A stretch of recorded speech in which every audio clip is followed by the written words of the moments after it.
పురాణ కథనం ప్రకారం గయాసురుడు అనే రాక్షసుడు తన తపస్సుతో విష్ణుమూర్తిని ప్రసన్నం చేసి ఇంద్రపదవిని పొందాడు. అతని ఆకృత్యాలను తట్టుకోలేని దేవతలు త్రిమూర్తులను ప్రార్థించారు. త్రిమూర్తులు బ్రాహ్మణ రూపంలో గయాసురుని వద్దకు వెళ్ళి అతని శరీరాన్ని యజ్ఞవాటికగా ఉపయోగించారు. యజ్ఞం సమయంలో పరమేశ్వరుడి కోడిపుంజు రూపంలో వచ్చి ముందుగానే కూసి గయాసురుడిని లేవదీసి అతన్ని సంహరించారు. ఈ సంఘటన తర్వాత శివుడు కోడిపుంజు అంటే కుక్కుట రూపంలో దర్శనమిచ్చినందున ఈ స్థలాన్ని కుక్కుటేశ్వర క్షేత్రంగా పిలుస్తారు. గయాసురుని పాదాలు పడ్డ ప్రాంతం పాదగయగా, తలపడ్డ ప్రాంతం శిరోగయగా, మధ్య భాగం పడ్డ ప్రాంతం నాభిగయగా ప్రసిద్ధి చెందాయి. ఈ పిఠాపురం పాదగయ క్షేత్రంగా ప్రసిద్ధి. శ్రీ కుక్కుటేశ్వర స్వామి దేవాలయంలోనే పురుహూతికాదేవి ఆలయం ఉంది. ఇది అష్టాదశ శక్తిపీఠాలలో ఒకటిగా ప్రసిద్ధి చెందింది.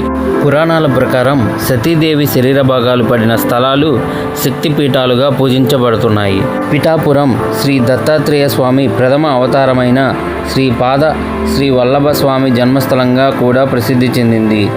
ఇక్కడ శ్రీ కుంతి మాధవ స్వామి ఆలయం కూడా ఉంది. ఇది పంచమాధవ క్షేత్రాల్లో ఒకటిగా గుర్తించబడింది.